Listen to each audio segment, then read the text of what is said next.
China is one of the fastest growing economies in the world and home to notable tech giants Alibaba and Tencent, as well as EV players like Li Auto and the Warren Buffett-backed BYD. And while Chinese stocks can produce profits for traders, they can also come with some pricey pitfalls.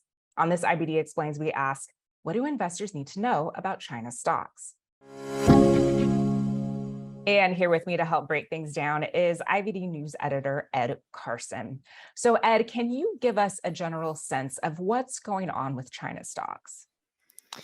Yeah, China stocks are a huge opportunity, but it's just like anything else. There's a wide range of stocks. It's a huge economy, great opportunities, but also a lot of risks that investors have to be aware about. And I want to talk a little bit about the opportunities first, because as we look at a broad range of stocks at IBD, what are some of the standout China stocks that you've seen, or what are some of the trending themes and sectors that keep coming up and over again? EVs are a huge area. I mean, they're pretty innovative, isn't it? It's the world's largest EV market, it's the world's largest auto market, and a lot of things are going on, mostly in competitive markets. So that's interesting, even if you're not looking at the stocks. But some of these stocks have been doing pretty well. And also, you have to look at the Chinese internet giants. Some of those names still doing quite well, especially with maybe some headwinds out of the way for a little while. So still tremendous growth there, and often overseas. Some of these have pretty big overseas businesses as well. So those are two of the main areas where I think investors have been looking at. And I know you mentioned those headwinds, and I know we're talking about China stocks broadly here. So what are some of the risks here that investors need to keep an eye on?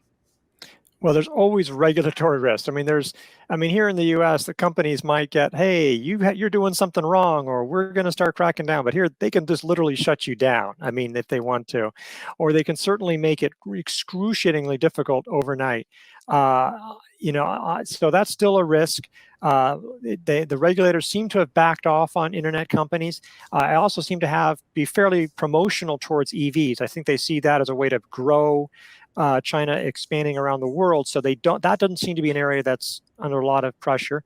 Another one is the economy. I mean, China's economy was for a long time growing 6, 8, 10%. Now it's not so much. It's really struggling. So that's been an issue for China stocks and really for the global economy in 2023.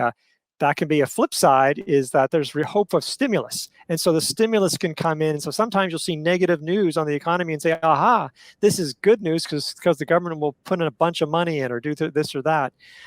So it can be difficult to interpret. So they are more volatile, and you have to be careful of that with Chinese stocks. And you mentioned these stimulus programs. Are there any other factors that could positively boost China stocks and help them climb higher? Well, I mean, if they can continue, we're seeing the expansion of some of these names, like some of these EV companies expanding overseas.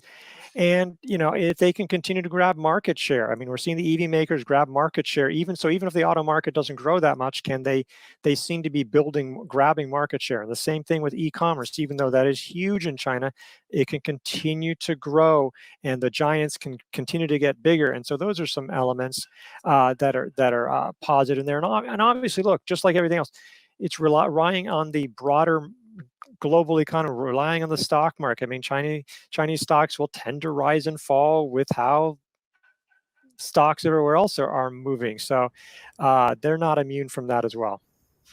So bottom line here, for investors that are interested in investing in China stocks, what's sort of the approach, or what certain things should they keep an eye on when they're considering these stocks for their portfolio?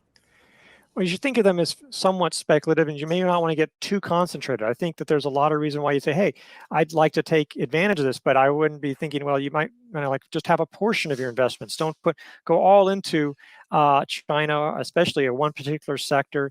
You might consider ETFs. There's various ETFs, definitely want to dig in to see what's in them as a way to play it without having to try to guess, well, I don't really know. Why should this e-commerce firm be better? I mean, I know what the difference is between Amazon and eBay is, but I don't know the difference between Alibaba and JD.com and PDD Holdings. So that's a way to say, I'm just going to try to ride this trend without getting too specific.